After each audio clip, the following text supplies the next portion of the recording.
How's it going, everyone, and welcome back to Rangers Rundown, part 2 of these off-season videos that I will be doing. This will probably be the last off-season video that I do for the channel. The next video that you will see will be in September when we do a season preview to kind of kick off the start of the next season. Finally, Kaapo Kakko has signed a contract with the Rangers, so I feel comfortable enough now thinking that the Rangers are probably not going to do too much more, if anything, this offseason. I think this offseason is pretty much done unless they decide to sign one more player with the about million, I think a little less than $1 million in cap space that they do have. Do they keep that cap space as a way to add a piece at the deadline? Or do they just try and sign Motte to a $900,000 one-year contract and say, hey, we loved you last year. Do you want to stick around and try and win a cup this year? Maybe he says yes. As a fan, I would love if Motte rejoined the team, but the cap space is a little bit small. It's a little bit strict, so we'll see what happens. Before we launch into what I think will be the opening night roster, and before we go over all of the signings, just a couple housekeeping things we got to talk about first. And the first of which is, there was one trade that I didn't put in the last video. It happened after my last video came out. So we say goodbye to Patrick Nemeth. He is now a member of the Arizona Coyotes. We also sent them a 2025 second-round pick and a conditional future pick. Whatever that means, nobody knows until the future comes. And we got back in exchange Ty Emberson, who's a right-handed defenseman, and apparently the defensive partner of Keandre Miller when they were both in college. Do we see a reunion of those two? No, but that would be pretty cool for them. Braun, we say goodbye to Braun. He is now a member of the Philadelphia Flyers. Good luck to him, because that team's going to suck. Kevin Rooney went to the Calgary Flames, who it looks like they've been blowing stuff up, sending out some of their bigger pieces. Johnny Gaudreau is now in Columbus, and then Tkachuk is now in Florida. So good luck to Kevin Rooney. He might see some playing time this year since they're sending some of their bigger pieces out, but good luck to him. The Anaheim Ducks going shopping in the New York Rangers roster this offseason. Vetrano and Strome both heading out west to the Anaheim Ducks, who look like they are going to climb their way up the Pacific standings this year, so watch out for the Ducks. Boston Bruins, we say goodbye to Keith Kinkaid, who did play a couple games in the NHL for the Rangers, but spent most of his time in the Hartford Wolfpack. I did like Keith Kinkaid, but I like Halak as an option just a little bit better. To the Oilers goes Greg McKegg. Sayonara, not really going to miss him. Nothing against him. I just don't think he's a great NHL player, so bye Greg McKegg. And then, of course, to the Detroit Red Wings, Andrew Kopp. The Red Wings also look like they are going to be a pretty good team coming up this year, so I hope Kopp has fun in Detroit. I believe he signed a 5-year deal in Detroit. I could be wrong, but Kopp could spend the next 5 years of his career in Detroit, maybe winning a cup if all of the pieces fall together in Detroit. But now let's move on to the Rangers and the pieces that they've signed and how we think they're going to kind of mesh into either the Rangers or the Wolfpack. There were 5 signings last video. Let's quickly go over those just to refresh our brains. Gustav Rydal, just a free agent signing, 1 year, $750K. If there's a lot of injuries, maybe we see him come into the lineup. Of course, Sammy Blais, who played about 10 games last year for the Rangers. We hopefully will get to see what an entire season of Sammy Blais looks like. He signed a 1-year deal, $1.525 million. That's a lot when the cap is crunched on top of your head, but for Sammy Blais, that might be a great contract if he ends up scoring, 40, 50 points. Gauthier re-signed 1 year, $800,000. I don't see him playing any time this season unless somebody gets injured or somebody is just not panning out the way we thought. I think he'll spend most of his time either in the press box or in Hartford. Kravtsov, the reclamation project that the Rangers are trying to kind of see what happens this year. 1 year, $875,000 contract. There's still a little bit of time this offseason if he is going to be traded to make room for somebody they like better. but I do see Kravtsov starting the season, if not doing the entire year next year with the Rangers. We'll see what he can do. We'll see what we missed out on last year. And then, of course, Hayek, 1 year, $800,000. He will not play a single game for the Rangers this year. At least that's my hope. There are plenty of other defensive prospects and players that are just on the edge between AHL and NHL that should get a shot before Libor Hayek, but unfortunately, he is still a Ranger. Now we get to the new signings that were not in the previous video on this channel. First and foremost, the newest one, Kaapo Kakko, today, this morning, signs a 2-year, $2.1 million bridge deal with the New York Rangers. He is sticking around, so those of you that were overreacting to the last game of the playoffs, saying the Rangers are done with Kakko, he's moving on, relax, take a breath, have a seat, he's still a Ranger, and I like Kaapo Kakko. Has he been the number 2 pick that we thought he was going to be? Not yet. Okay, I'm not going to say no to that question. I'll say not yet. He's still a young kid. He still has time to develop. He has 2 years to show the Rangers, hey, I'm your guy. I want to stick around. Here's what I can do. I look forward to seeing what that is. And then, of course, the huge off-season signing for the Rangers, Mr. Vincent Trocheck. So he was a Carolina Hurricane for the past couple of years, did really well with them. He also played in Florida, did well with them. He signs a massive 7-year, $5.6 million a year contract with the New York Rangers. Do I like the term? Sure. It seems like people are kind of torn on this. 7 years is a long time. Will they be able to move this contract in 4 years if the Rangers window closes and they need to make space? Probably, but again, you never know. And the Rangers organization, they're not signing contracts thinking, can we move this later? They're signing contracts to say, is this going to make us better now? And there's, you can criticize that business model if you want, but as of right now, this Rangers team is better than it was last year. And we can have that argument in the comments. I personally think this team is better than it was last year, which is good because the Rangers window is officially open for the Cup. Not just the playoffs, but the Stanley Cup. And with Vincent Trocheck taking the place of Ryan Strome, I feel really good because I think Trocheck's going to start 2C right where Ryan Strome was. Hedl will start 3C. Those two can flip. Easy peasy. If Hedel's playing really well and he wants to try second line, great. Does Trocheck want to play on the power play or the penalty kill? Great. I think he is a very good addition to this team, and we have him for the next 7 years. And that should be our plan looking forward. We shouldn't be thinking, hey, in 4 years we can move him. What about this coming season? Let's talk about that first before we get too carried away with this contract. So I like the signing, and I think he's going to fit in nicely with this team. Yaroslav Halak, 1 year, $1.55 million. Is he an upgrade from Alexander Georgiev? I think so. I think Halak is the kind of goalie where, opposite to Georgiev, he can sit for a while, come into a game, and still be very good. He is a seasoned veteran in this league. He knows what it takes to win, and he knows what it takes to not play for a stretch of time and then come back in and deliver. So I think Halak is an upgrade from Georgiev. Trocheck is an upgrade from Strome. If you're going to make the argument that this team is worse off, please put it in the comments. I'd love to know your thoughts.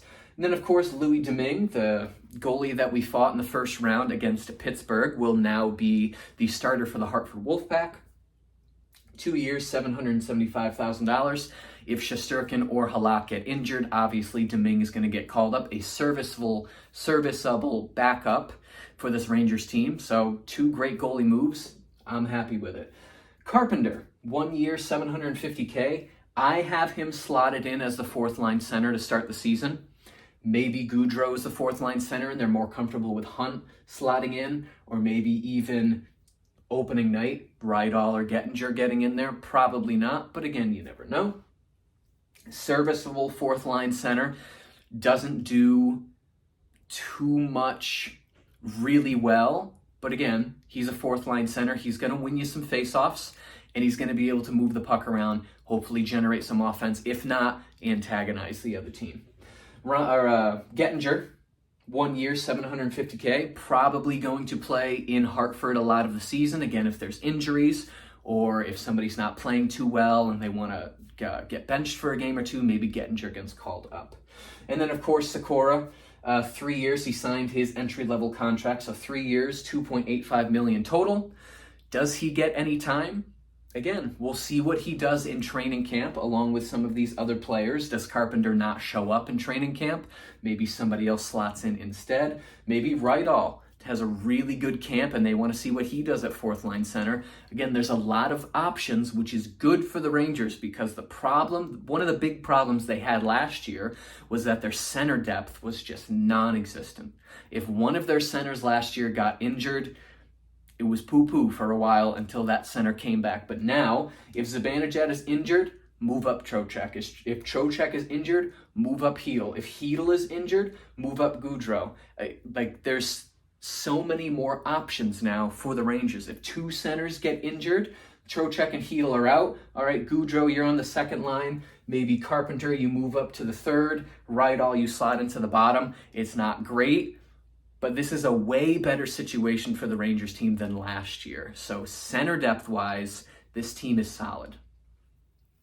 There are 3 other players, Austin Rushoff, Turner Elson, and Andy Walensky. We have 2 forwards and a defenseman, all signed a contract with the Rangers as well. I'm sure they will all play with the Wolfpack the entire season, unless something cataclysmic happens and there's 8 injuries and, half the Wolfpack is playing in the NHL. Don't think that's going to happen. But again, knock on wood. So those 3 guys also signing contracts. So these are the new gentlemen. Say welcome to the Rangers. And now we look at what we think the opening night roster is going to be. I looked around Twitter. I looked around the internet. People seem to agree some form of this. Maybe a couple players are switched around, but most of this should be the opening night roster for the Rangers. So Kreider, Zibanejad, Lafreniere. I don't think too many people are screwing with that, at least the Kreider and Zibanejad part of it. They will definitely be on the first line. I see some people, their lineups are still including as a third line, the kid line from last year. As much as I enjoyed watching the kid line, I think it's more prudent that we spread the wealth a little bit, especially in the beginning of the season.